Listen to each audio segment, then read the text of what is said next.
Gênesis capítulo de número 8 e o versículo de número 6.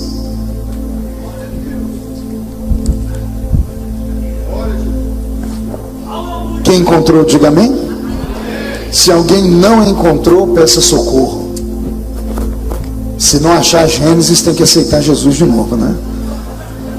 Está escrito assim: e ao cabo de 40 dias abriu Noé a janela que fizera na arca, soltou um corvo, o qual, tendo saído, ia e voltava, até que secaram as águas de sobre a terra. Depois soltou uma pomba para ver se as águas já teriam minguado da superfície da terra. Mas a pomba, não achando onde pousar o pé, tornou a ele para a arca, porque as águas cobriam ainda a terra. E Noé, estendendo a mão, tomou-a e recolheu consigo na arca. Esperou ainda outros 7 dias e de novo soltou a pomba para fora da arca. À tarde ela voltou a ele e trazia no bico uma folha nova de oliveira. E assim entendeu Noé que as águas tinham minguado sobre a terra. E então esperou ainda mais 7 dias, soltou a pomba, ela porém já não tornou mais até ele. A igreja diz amém? Feche a Bíblia, coloque no banco, na cadeira, pegue na mão da pessoa mais perfumada do seu lado. Ainda dá tempo. Aperte a mão dele ou dela com carinho até eles falarem aleluia.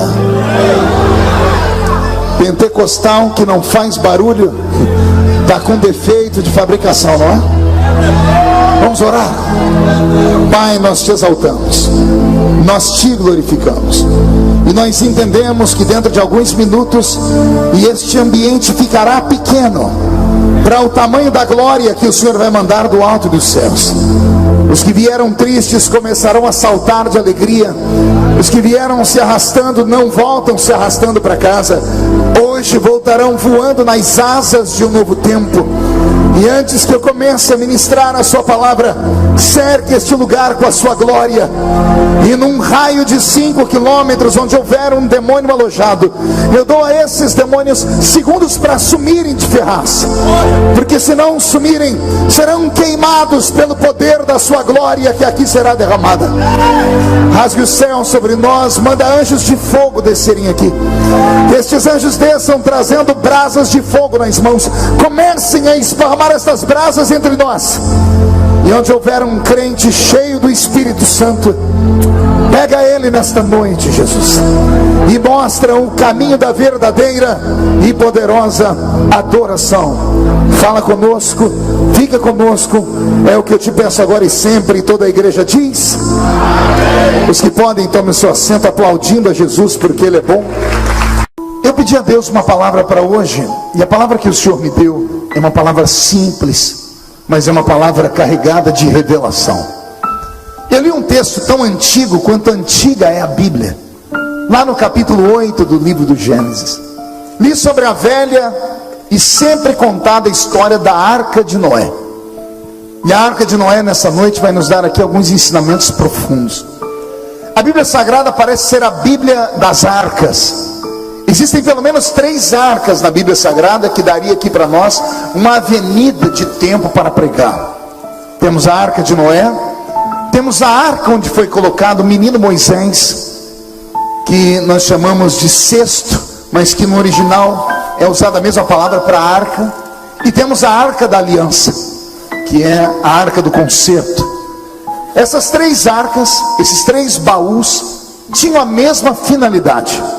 A finalidade deles era salvaguardar algo precioso, era proteger da destruição, da morte e dos olhos dos inimigos aquilo que estava guardado dentro da arca.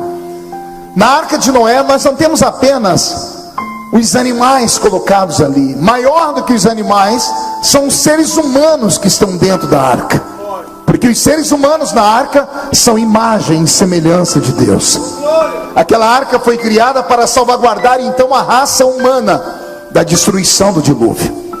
Na Arca de Moisés nós temos salvaguardado a história do maior legislador que o mundo conhecera. Não sei se vocês sabiam disso, Moisés não era só um profeta, Moisés não era só um pastor de Israel, Moisés era um legislador, era um criador de leis.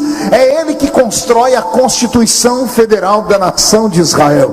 É ele quem traz para a nação de Israel as 613 leis que estão no livro de Levítico, e mais o decálogo, os 10 mandamentos escritos pela mão do próprio Deus. E temos a Arca da Aliança, que guardava dentro dela um vaso de ouro com maná. O maná era o pão caído do céu, que por 40 anos saciou a fome do povo hebreu pela caminhada do deserto. Também estava dentro da arca as tábuas da lei escritas pela mão de Deus, e a vara de Arão que havia florescido no meio do deserto. Então esses 3 utensílios chamados de arca, que estão na nossa Bíblia, têm a mesma finalidade: guardar algo extremamente importante. Eu quero que você nesse momento olhe ao seu redor todo e perceba que nós estamos entre 4 paredes. E essas 4 paredes hoje têm um outro nome. Eu não sei se aqui durante a semana é chamado de casa de espetáculos, de show, de agremiação. Hoje esse lugar é chamado de igreja. Vou falar de novo. Hoje esse lugar é chamado de igreja. Fazer cultos em ambientes como esse não é nada fácil, porque só Deus sabe os outros tipos de festa que tiveram aqui, pelos cantos e banheiros desse lugar, as orgias feitas. Só Deus sabe como demônios se apossam de ambientes, porque quem conhece o mundo espiritual, entende de batalha espiritual, sabe que demônios trabalham com ponto de contato. Talvez por isso, quando entramos numa reunião como essa, num lugar como esse, parece que nada dá certo. O som zanga, o telefone, nada presta. Por quê? Porque o ambiente não foi consagrado a Deus por tanto tempo. Mas basta um crente aqui dentro entender que não veio para um show, entender que não veio para uma festa mundana, e começar a abrir o seu peito e começar a dizer glórias a Deus. E se Deus encontrar meia dúzia de pentecostais que resolvam, além de dar glória a Deus, emendar umas línguas estranhas, a gente manda para o inferno todos os demônios que ficaram aqui por anos. O que eu quero dizer com isso? Quero dizer que a igreja nada mais é do que uma arca. Não havia vida para Moisés fora do seu cesto. Se tirasse Moisés do cesto e jogasse ele nas águas, ele morreria. Assim como não havia vida para Noé, sua família, os animais fora da arca, assim como não havia vida espiritual para Israel sem os utensílios que estavam dentro da arca da aliança. De igual forma, não existe salvação fora da igreja. Eu levei anos para compreender isso. Cheguei a discutir com meus professores de escola dominical. Cheguei a dizer a eles e provar a eles que a salvação não era uma coisa imposta por um título de igreja. Mas o tempo foi passando e hoje eu sou pastor de igreja, minha barba está branca, e hoje eu ensino as minhas ovelhas: não há salvação fora da igreja. Pergunte a mim, por que não, pastor? Porque quem não frequenta a igreja não participa da ceia. E Jesus diz que quem não participa do pão e do vinho, quem não participa do corpo e do sangue, não tem parte com ele no seu reino.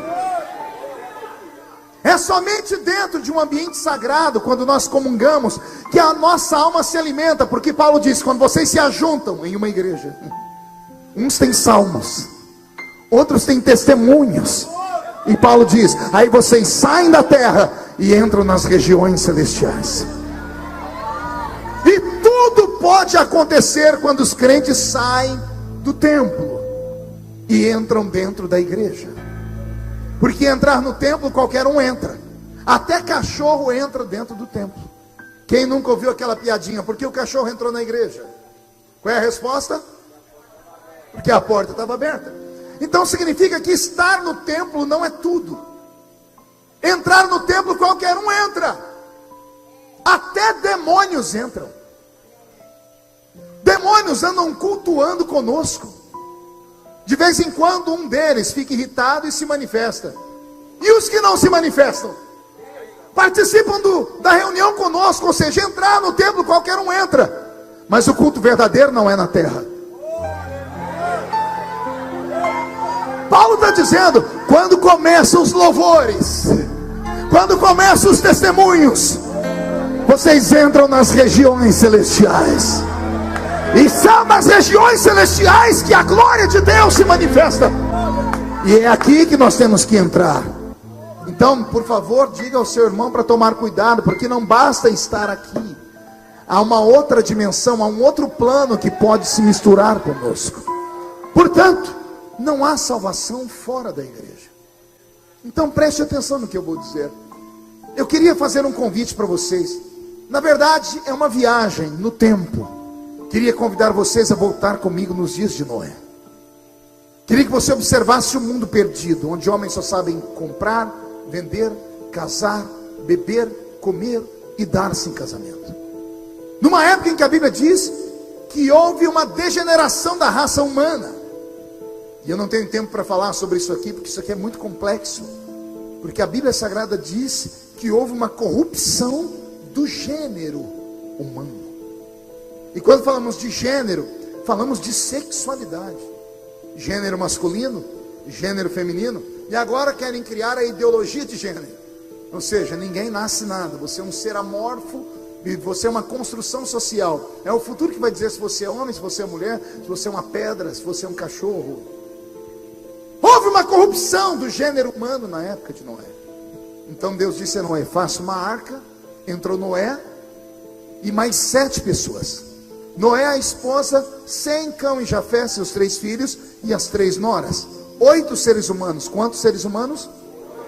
E junto com eles um par de todos os animais que caminhavam, rastejavam e voavam sobre a terra. Eu fiz um cálculo bem pequeno. De acordo com o número de animais conhecidos de grande porte que nós temos no mundo presente, o que houve há 100 anos atrás, há 200 anos atrás, porque eu não sei se você sabe, com o passar do tempo, algumas raças de animais deixam de existir, são levadas à extinção, outras nascem. Há algumas evoluções na raça humana, animais acabam copulando com outros animais e nascem animais diferentes. Então, desde que o mundo é mundo, foi assim. Um cálculo rápido. Eu cheguei a um cálculo de quase 4.000 pares de animais na época de Noé. Todos colocados dentro de uma barca que nós chamamos de arca, uma arca que era quase um navio. Tinha 4 andares. As dimensões estão na Bíblia Sagrada. Quando você tiver curiosidade, vá lá, leia e calcule. E você vai ver a arca que Noé fez. Algumas coisas na arca me chamaram a atenção. Pergunte o que, pastor? Aquela arca só tinha uma janela. No 4º andar dela. É o que está escrito na palavra. Parece que Deus mandou ele fazer um lugar extremamente lacrado, fechado, só com uma porta e uma única janela. Não sei se para as aves não fugirem, não sei. Deus disse que era para ter somente uma porta e uma única janela no 4º andar.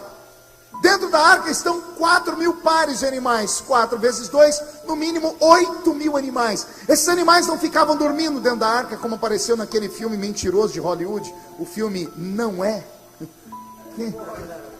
Quem assistiu o filme Não É? É o Noé. A mulher de Noé pegou uma droga, uma espécie de maconha forte, e incensou toda a arca e os animais dormiram. Só que a Bíblia Sagrada diz que eles ficaram dentro da arca 1 ano. Nenhum ser vivo fica 1 ano sem beber água e sem comer comida. Então aquilo é mentira. Aquela arca, dentro dela haviam jaulas, haviam gaiolas.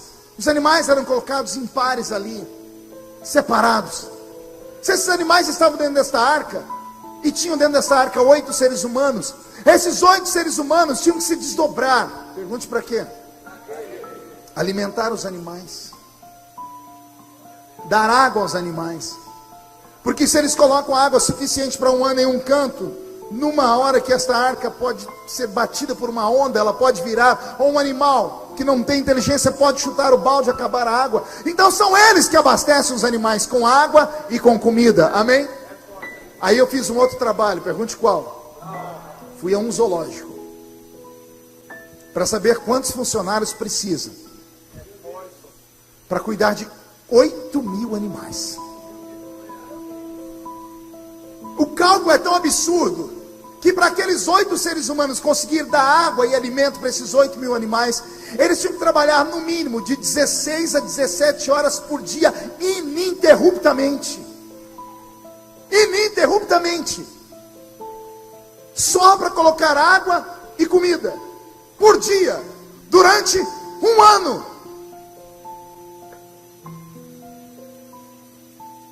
Só que tem coisa pior, pergunte o quê? Se animal come e bebe,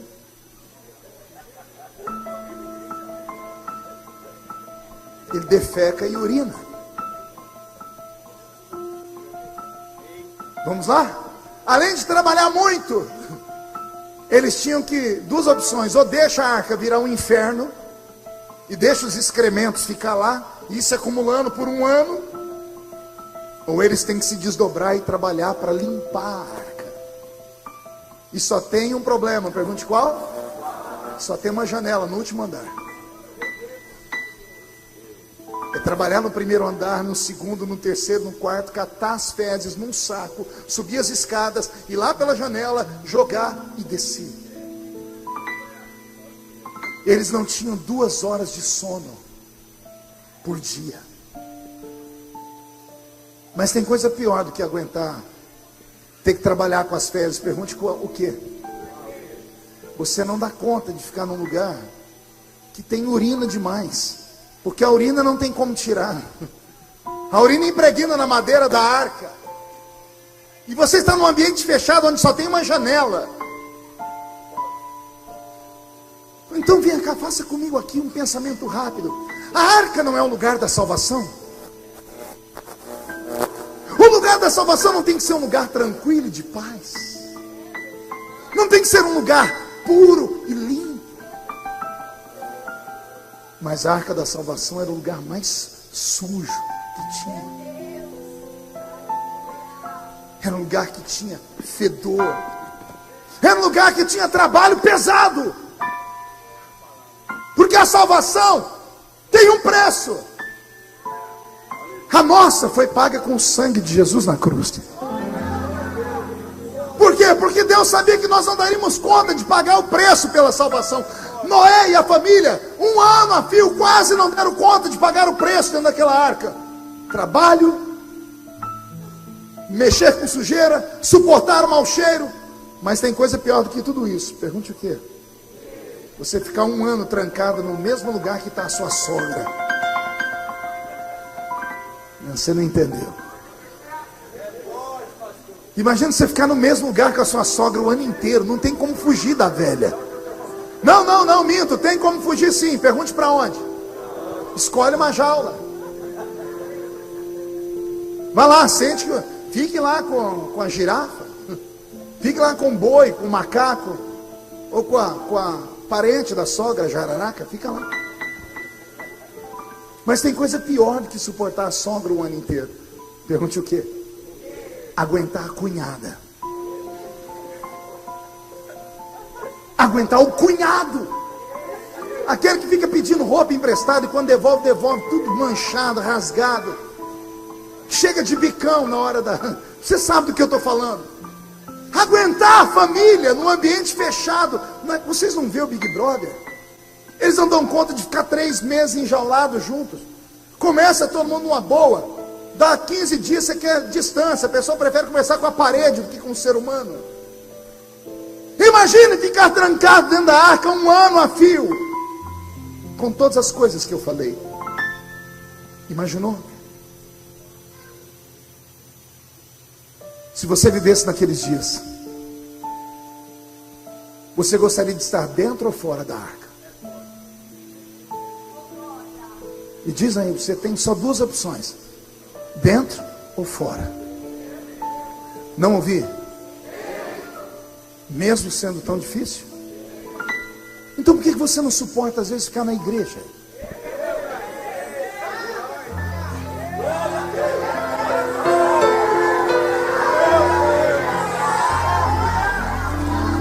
Por que você não suporta a chatice do irmão do seu lado?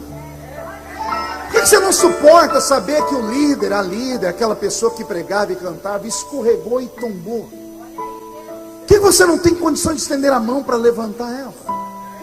Você esqueceu de onde você veio.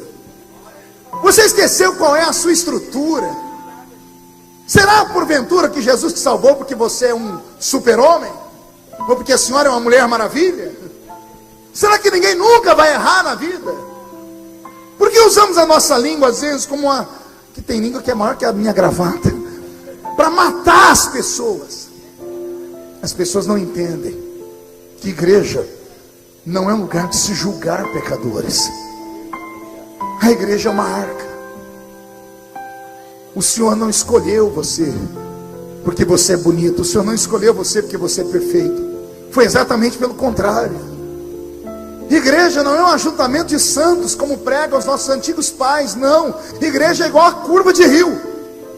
Tudo que não presta para aqui dentro. Você está achando que eu estou mentindo? Olha para a pessoa do seu lado esquerdo e do seu lado direito. Dá uma olhadinha nela assim. Ah, se você tivesse o dom da revelação. Ah, se você tivesse a visão de raio-x, para saber quem é essa criatura que está aí do seu lado agora, bonita, enfeitada, com essa roupa de crente, essa roupa de ver Deus. Se você soubesse o que essa criatura apronta durante o dia, o que ela faz da calada da noite nos Facebooks da vida, nos WhatsApps da vida. Se você soubesse o que essas pessoas são de verdade, você estaria agora segurando a sua bolsa com as duas mãos, senhora. Você teria mudado de lugar. Por quê, pastor? Porque quando a Bíblia nos chama de santos, ela não está dizendo que somos perfeitos. Santo significa separados. Fomos separados do mundo. Por quê, pastor? Porque nós merecemos? É claro que não. Somos salvos pela misericórdia. Somos salvos pelo quê? Repete essa palavra de novo. Pergunte para o seu irmão: você sabe o que é misericórdia? Pastor João, vem cá, por favor. Fique aqui na minha frente olhando para mim. Tudo que eu vou dizer é metafórico, tá? A palavra misericórdia são duas palavras no latim unidas em uma só. A palavra misericórdia é a junção da palavra miseris e córdia. Miseris vem de miséria. E o que é miséria? Miseris no latim, coisa podre, suja, defeituosa, mal cheirosa, desgraçada, destruída, caída. Isso é miseris. E córdia? Córdia é coração. Olha que coisa linda. Misericórdia. O que é misericórdia? É pegar o sujo, o caído, o destruído, o mal cheiroso e colocar ele no coração. Pergunte: de que forma, pastor? Assim.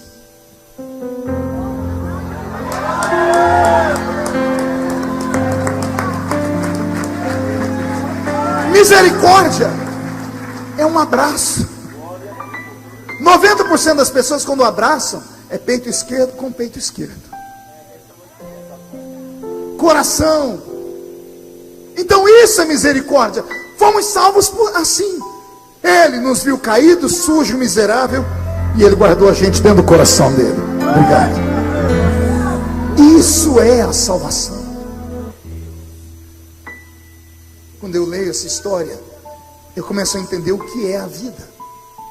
Eu começo a entender o que é a igreja. E que pena que a gente só aprende essas coisas quando a gente já está de cabelo branco e barba branca. Pergunte para mim: por quê, pastor? Porque até chegar na maturidade a gente faz tanta besteira. Quantas pessoas nós colocamos no inferno?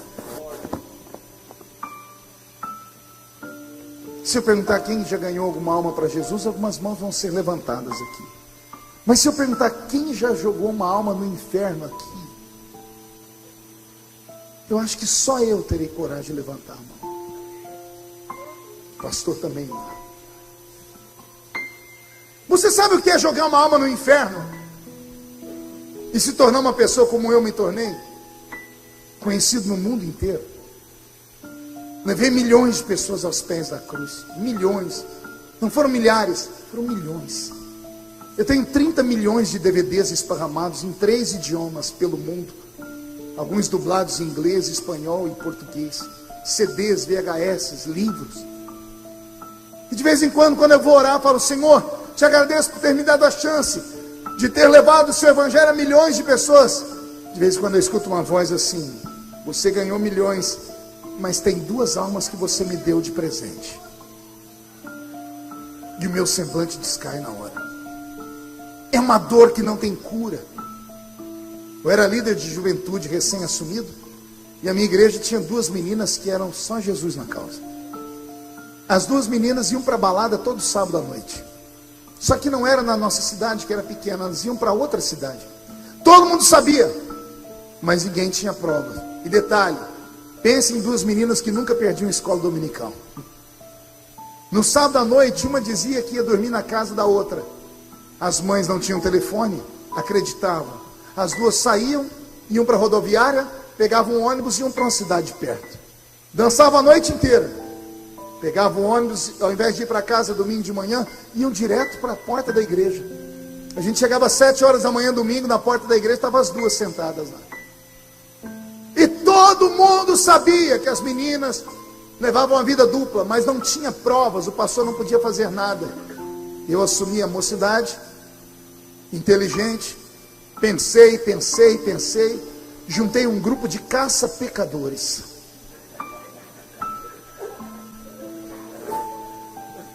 Crentes perfeitos, prontos para apontar o dedo para qualquer um. Arrumamos um carro emprestado, uma Belina 2, que só Jesus na causa. Um tinha uma máquina Polaroid, daquelas antigas, que você apertava e saía uma foto. Juntamos uma vaquinha e arrumamos 4 walkie-talkies.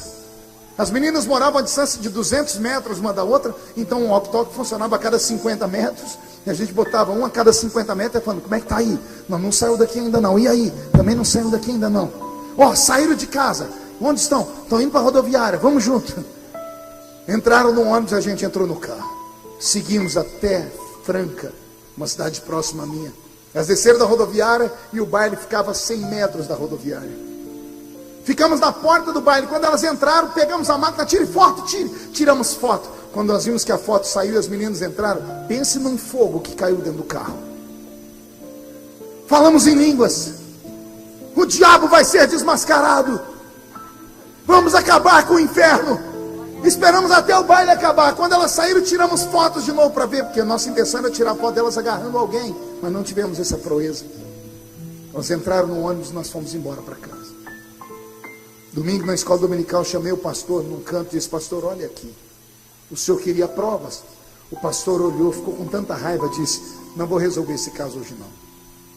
Domingo à noite ele disse para a igreja: terça-feira é culto de doutrina, ninguém falte porque eu tenho um assunto sério. Falar isso em cidade pequena é a mesma coisa que dizer: vem todo mundo para a igreja. Os curiosos saíam de todos os buracos possíveis. Quando o pastor dizia isso, não cabia gente na igreja, só podia entrar quem tinha carteirinha de membro. A igreja entupida de gente. As 2 meninas sentadas na frente. O pastor terminou de cantar, leu os pedidos de oração, orou. Quando ele começou a doutrina, ele pegou aquelas 2 fotos e disse: há muito tempo existem 2 cânceres na nossa igreja, que impedem o Espírito Santo de descer, que impedem Jesus de curar, de batizar. E esses 2 cânceres foram expostos porque diz a Bíblia que nada fica encoberto. Eu tenho aqui a prova, 2 fotos de 2 moças, que todos os finais de semana são como Jezabel. E o pastor chamou o nome da mãe das 2. Aquelas irmãzinhas simples, de círculo de oração, de coque na cabeça. Quase infartaram. O pastor expôs as irmãs na frente da igreja. Fez as fotos passar na mão do presbitério.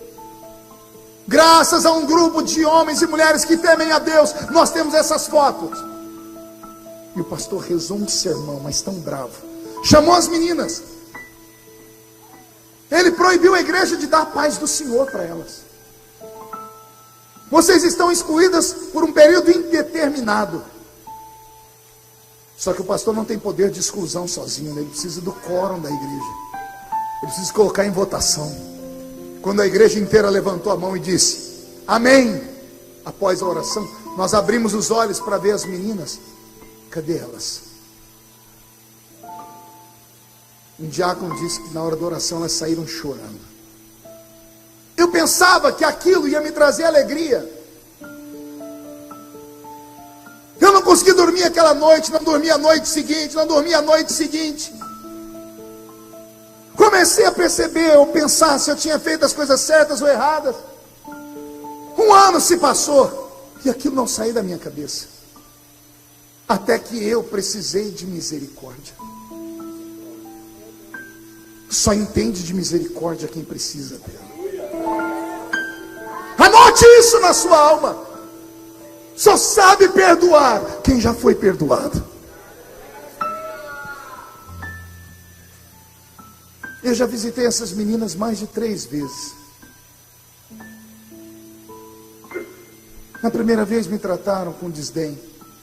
Na segunda nem me receberam. Na última vez, eu saí da casa delas e sentei no meio fio da calçada e chorei. Passaram-se 3 anos. Uma delas tinha 3 filhos, um de cada pai. A outra juntou os panos com um traficante. E as duas parecem que combinaram, porque me receberam e falaram a mesma coisa. Disseram assim: eu era fraca, mas eu ia na igreja. A gente voltava dos bailes, sentada no ônibus, falava uma para outra chorando: um dia nós vamos firmar. Jesus vai ajudar a gente. Mas você não deixou, Marco. Você expôs a gente, a nossa família. Você sabe o estrago que foi na nossa casa. Você sabe a situação da saúde da minha mãe, para onde foi. E me expulsaram da casa delas. E eu carrego esse peso na minha alma. E eu não queria que ninguém carregasse isso. Quando entrar na igreja, entenda que você não está no programa Ídolos, onde eles selecionam os melhores. Se fosse para escolher os melhores, nenhum de nós estaríamos aqui. Só estamos aqui porque não valemos nada. Só estamos aqui porque se Ele não cruza o nosso caminho, estaremos mortos. Só estamos aqui porque a porta da arca se abriu e nós entramos. Quando Deus viu o pecado do nosso pai, o primeiro deles, Adão, Deus desceu no jardim e fez uma pergunta a Adão. Quem lembra a pergunta? Eva comeu a fruta, deu a fruta para Adão, Adão comeu a fruta, e Deus chegou de tarde. E Deus fez qual pergunta? Aonde? Deus sabia onde ele estava, sim ou não? Pois bem, se Deus sabia, por que ao invés de fazer essa pergunta, Deus não faz outra? Pergunte qual?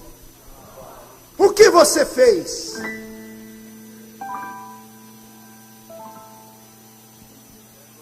Adão, o que você fez? Não, Deus não pergunta isso. Deus pergunta onde você está. Será que não tem uma mensagem de Deus para nós aí? Será que não é a maneira de Deus dizer assim para mim: não interessa o que você fez, me interessa onde você está. Era Deus dizendo: eu não estou triste por que você fez, eu estou triste porque você saiu do lugar que eu te coloquei, no lugar onde eu te achava. Você se afastou de mim. É Deus dizendo: onde você está que não está aqui perto de mim? Porque é isso que acontece quando nós erramos e pecamos. A primeira coisa que fazemos é nos esconder. E nos escondemos por quê? Porque a gente tem medo da retaliação. Medo de Deus descer entre nós com um chicote em uma mão e um cajado pesado na outra, e pronto para nos desferir golpes. Porque é assim que a igreja nos ensina. Quando a gente vai aceitar Jesus, mentem para a gente. Venha como você está, Jesus te ama. mas eu peco, eu bebo, eu fumo, não importa, Jesus te ama, venha como está. Aí a pessoa vem, porque ela vem atraída pelo amor, pela graça, pela misericórdia. Aí ela aceita Jesus como Salvador. Antes do culto terminar, alguém senta com ela e diz assim: olha, anota aí o que você pode fazer, o que você não pode. Você não pode isso, não pode isso, não pode isso, não pode isso. E a pessoa inocente, chorando, emocionada, diz assim: e se eu fizer? Aí o bom crente diz assim: aí eu lavo as minhas mãos, porque aí você vai se ver com a mão de Deus. Eu me apavoro quando eu entro em culto e vejo um profeta levantar e dizer assim: vou matar, vou colocar no leito de dor. Eu não entendo esse Deus. Me corrija se eu estiver errado. Porque o Deus que a gente prega tem paciência, misericórdia com a prostituta, mas aqui dentro quer matar os que estão aqui. Ah, pastor, mas a pessoa está aqui dentro com a vida errada, e você morreu na cruz por ela. Ah, mas eu conheço a vida dela. Pergunto de novo: você derramou uma gota de sangue por ela? Você sabe o que se passa dentro dela? Se ela é tão desgraçada assim, o que ela está fazendo aqui dentro? Se ela está aqui dentro é porque ainda há temor. E se há temor, num culto como esse, Jesus pode agarrar ela pelo colarinho, trazer à frente do altar e transformar a vida dela.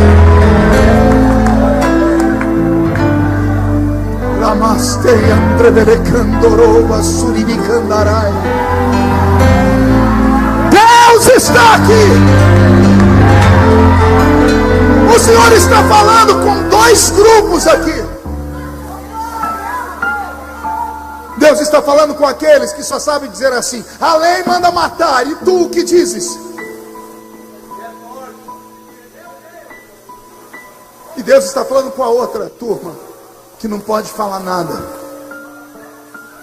Pergunte por que não pode falar nada. Porque foi pego no ato do adultério, foi arrastada à beira da praia. Você já estudou essa história da mulher adúltera? A mulher foi pega num prostíbulo. O prostíbulo é no centro da cidade. Assim como a sinagoga fica no centro da cidade. Quando alguém é pego em pecado, leva para o sacerdote julgar. Ou seja, do centro para o centro, sim ou não? Só que pegaram ela tão cedo, disseram assim: não, a morte para ela é pouco. Vamos levar ela para a praia, para brincar de afogamento. Vamos arrastar o corpo dela no meio daquelas conchas quebradas da maré que foi. Vamos ver o corpo dela sangrar primeiro. Vamos deixar a multidão cuspir. Vamos deixar as pessoas humilhá-la. Vamos matá-la moralmente primeiro, porque a morte para um adúltero é pouco. Só que naquele dia, Jesus acordou antes dos discípulos. Parou na beira da praia, agachou, cravou o dedo na areia e começou a escrever: eu sou o caminho, a verdade e a vida. Ninguém vem ao Pai se não for por mim. A multidão está vindo lá, a multidão está em pé, sim ou não?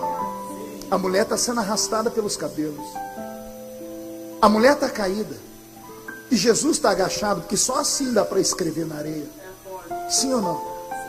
O homem sai de lá e vem até Jesus e diz: a lei manda matar a mulher pega no adultério. E o Senhor o que diz? É um ato de falta de educação. Quando alguém vem falar com você, você está agachado, você não ficar de pé para falar com a pessoa.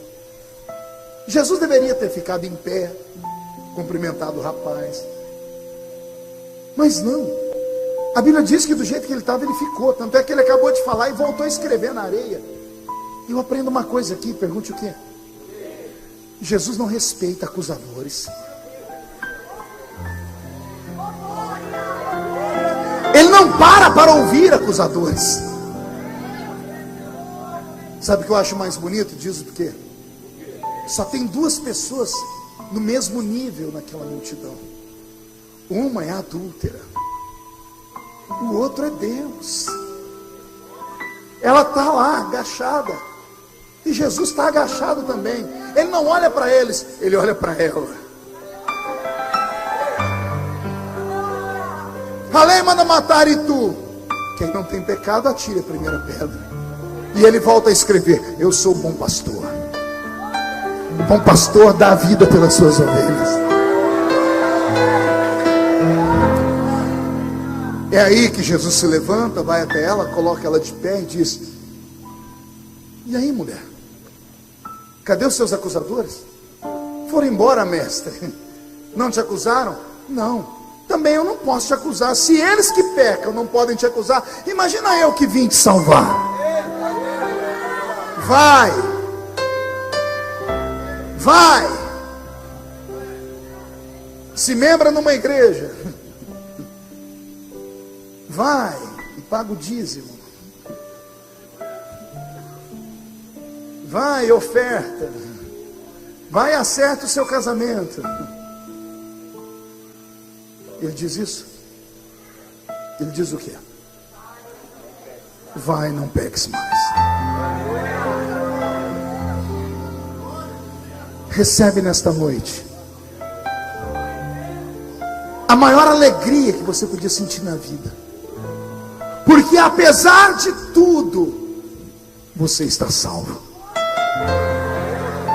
Não há nada que o homem possa fazer para ser salvo. Repito, não há obra nenhuma que o homem possa fazer para ser salvo, a não ser reconhecer Jesus como Salvador. É o que está escrito na Bíblia, sim ou não? A salvação não é por obras. O que são obras? Pergunte para mim, o que são obras, pastor? Jejum, oração, dízimo, batismo. A salvação não é por obras, para que ninguém dela se glorie. Senão o homem poderia dizer assim: eu me salvei porque eu sou bom, me salvei porque eu sou santo, me salvei porque eu sou puro. A salvação não é por obras. A salvação é pela graça.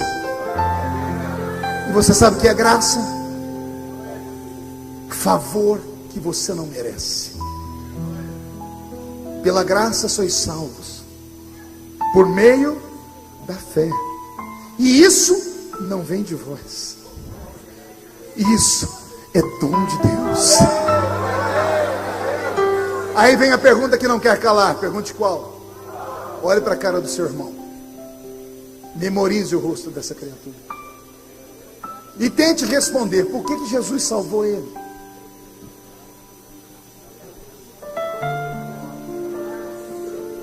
Alguém tem resposta? Não tem. A salvação é um presente. Ele foi com a sua cara.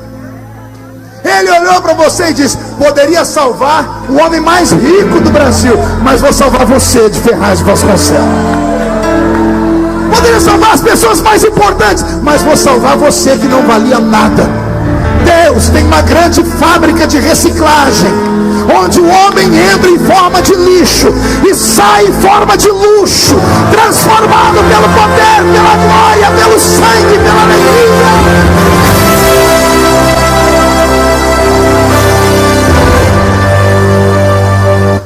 Se alegra.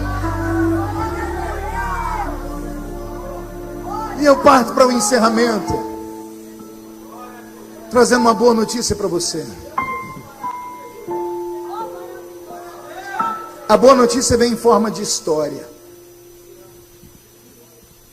Quando caiu o pastor Jim Swaggart, eu era garoto, o Brasil inteiro chorou, o mundo chorou, pessoas perderam a fé. Todos se espantaram e se escandalizaram. Faço uma pergunta: Deus foi pego de surpresa? Como? Não. Tem certeza?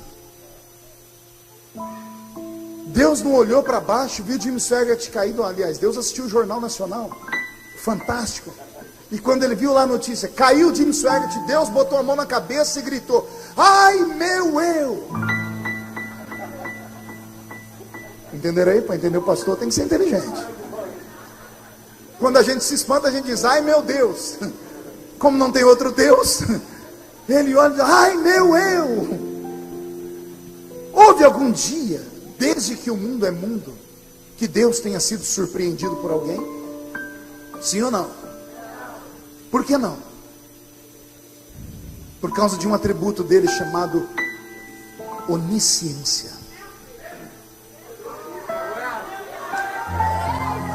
Calma, vocês vão, daqui a pouco vocês vão gritar de verdade. Acompanhe meu raciocínio. Se Deus sabia que Jimmy Swaggart ia cair, Deus poderia ter impedido. Pergunte de que forma? Não deixando ele ser pastor.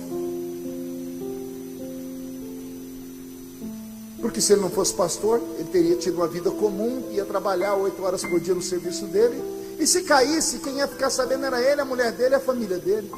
Não dava prejuízo para a igreja? Sim ou não? Se Deus sabia, por que Deus apostou nele? Eu me emociono quando eu falo isso, porque é só entendendo isso que você vai compreender por que Deus ainda te usa. Você acha que nessa plataforma aqui só tem anjos e anjas? Deixa eu falar com os pastores aqui. Vocês já imaginaram se Deus hoje resolvesse pregar uma peça na gente, Elias? Abrisse essa cortina, transformasse essa parede numa tela de cinema e falasse: eu vou mostrar para todo mundo quem você é de verdade. Vou mostrar suas fraquezas, o seu espinho na carne. Ia ter gente que queria abrir um buraco no chão e se esconder, porque Deus não nos usa por perfeição. Eu também não sei o que Ele viu em mim, eu também não sei o que Ele viu em você, mas uma coisa é certa: Ele viu o que nós não vimos, e Ele nos amou assim mesmo.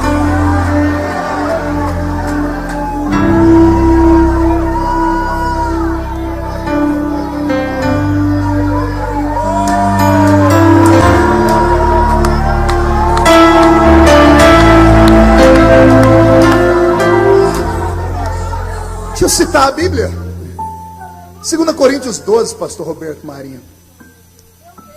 Paulo resolveu confessar a Deus: miserável homem que eu sou, quem me livrará do corpo dessa morte? O bem que eu quero fazer não faço, o mal que eu não quero faço todo dia. Foi-me dado um espinho na carne, é um mensageiro do diabo que me esbofeteia e me joga no chão. O apóstolo Paulo ensinou uma coisa que ele não deu conta de viver. Pergunte o quê? Confessai suas fraquezas uns aos outros. Já tinha pastores na época de Paulo, ou não? Por que Paulo não chama Pedro e fala: Pedro, vem cá, eu preciso confessar para você aqui. O que, Paulo? Eu tenho uma fraqueza, um espinho. Aonde, Paulo? Na carne. Ah, espinho na carne. Você está entendendo que é uma metáfora. O que é um espinho? É aquilo que incomoda e provoca dor. Na carne, não é na alma, não é na mente, que dá direito ao diabo vir e tocar em Paulo. Porque Paulo diz que o mensageiro do diabo vem e esbofeteia ele. Esbofetear é o ato mais humilhante que existe para um judeu. Por isso Jesus disse: se alguém te bater no rosto, que todo judeu que apanhava no rosto partia para defesa e matava a pessoa. Jesus disse: se te humilharem de cá, dá o outro lado também. O mensageiro vem, te bate, te joga no chão. Joga onde? É ele que ajoelha? Ele é jogado. Então alguém que é jogado, alguém que caiu. Eu não estou falando do irmão que você conhece. Eu estou falando do escritor da Bíblia. Do Novo Testamento quase todo. Por que ele não foi falar com Pedro? Pedro, eu tenho um espinho na carne aqui. Pergunte para mim, por que não, pastor? Pedro ia dizer assim: Paulo, vem cá, Paulo. Baixa a cabeça. Irmão Paulo, a igreja te ama, nós vamos orar para Deus te dar força para matar esse espinho. A sua carne ser sarada, mas só tem um jeito de sarar, viu, irmão Paulo? O irmão vai ter que ficar disciplinado, excluído, até que a igreja se reúne em oração. E tudo que o irmão escreveu vai perder a validade até hoje, porque o irmão parou de ser referência. eu te amo muito, mas não é assim que faz com a gente quando a gente erra. Senta ali, querido. Obrigado. Teve um pastor nosso, um grande pregador, surgiu nesses últimos anos lá nos Gideões, que esse ano sofreu alguns ataques. O que eu recebi de WhatsApp, não pedidos de oração por ele, não é assim, ó, pastor, ore pelo irmão, vamos fazer uma corrente de oração, não. Primeiro manda a prova do crime. Pastor, olha aí, vamos orar por ele. Você acha mesmo que a intenção de quem me mandou era para orar por ele? Era para desgraçar a vida da pessoa, era para esparramar a miséria dela. Somos o único exército que mata um soldado fraco. Em qualquer exército do mundo, o soldado que chega com a perna amputada, cego, machucado, ou dentro de um caixão, ele é homenageado e recebe o nome de herói. Todas as vezes que você vê um pastor ou uma pastora tombar, alguém se suicidar, não fale asneira, não fale asneira. É um soldado que tombou no campo de batalha. E a Bíblia diz: quem está de pé, ore para que não caia. Com a maneira com que tu medes alguém, um dia medirão você. Se agires de misericórdia, terão misericórdia de ti. Se fores a ferro e fogo virão contra ti. Anote o que eu estou dizendo. Porque plantar é uma opção, colher não. Colher é obrigação. Receba nesta noite um abraço do seu Deus, que te trouxe hoje aqui para te dizer: que bom ver você aqui. Ainda que esteja fraco, ainda que tenha tombado, ainda que bom saber que você ainda acredita que num culto o meu Espírito pode descer sobre ti, o manto do sangue pode te proteger e a glória de Deus pode te envolver. Quem acredita, dê uma glória a Deus. Eu encerro contando uma história que há muitos anos atrás, quando eu era jovem na igreja, eu ouvi cá no interior de São Paulo. Havia uma irmã, e essa irmã era estéril, e a esterilidade dela deixava ela muito triste. Então ela passou a fazer consagrações, campanhas, jejuns. Ela implorou, bateu na porta, espancou a porta do céu até a porta abrir. Nasceu um filho, consagrou o menino na igreja, mas houve um tempo em que ela perdeu o menino para o mundo. O menino se tornou um terror no interior de São Paulo. Foi preso, e a mãe foi visitá-la, uma mãe da Assembleia de Deus, de coquezinho na cabeça, simplesinha. Ela agarrou a mão do filho pela sala e disse: eu não admito ver você aí, porque você é fruto de oração. E ela contou a história: eu era estéril, Jesus me deu você. Só que ele estava tão endemoniado que ele chamou a mãe perto da sala e disse: então quer dizer que eu nasci por culpa da senhora, da sua oração? Ele diz: é. Então chega aqui para eu lhe dar um beijo, mãe. Ao invés de beijar, ele agarrou o rosto da mãe, mordeu e arrancou um pedaço do rosto dela. A mãe nunca mais voltou na prisão. Passaram-se 15 anos. O evangelho entrou dentro da prisão e Jesus salvou ele, de verdade. Ele se converteu tanto que mudou o estilo de vida dele lá dentro, ao ponto dele ganhar o indulto para no final do ano ir para casa visitar a mãe. Então, sabendo do indulto, ele mandou uma carta para ela 15 anos depois, dizendo: mamãe, eu vou visitar a senhora, e eu sei que o mal que eu lhe fiz é muito grande, que a senhora tem uma cicatriz no rosto. Não sei se a senhora foi capaz de me perdoar, mas eu estou firme com Cristo agora. Eu vou pegar um trem, e o trem vai passar perto da cidadezinha, e a senhora mora naquele sítio ainda. O trem vai passar pelo sítio antes de chegar na estação ferroviária. E quando passar pelo sítio, eu preciso de um sinal que a senhora me perdoou. Amarre um lenço branco naquela mangueira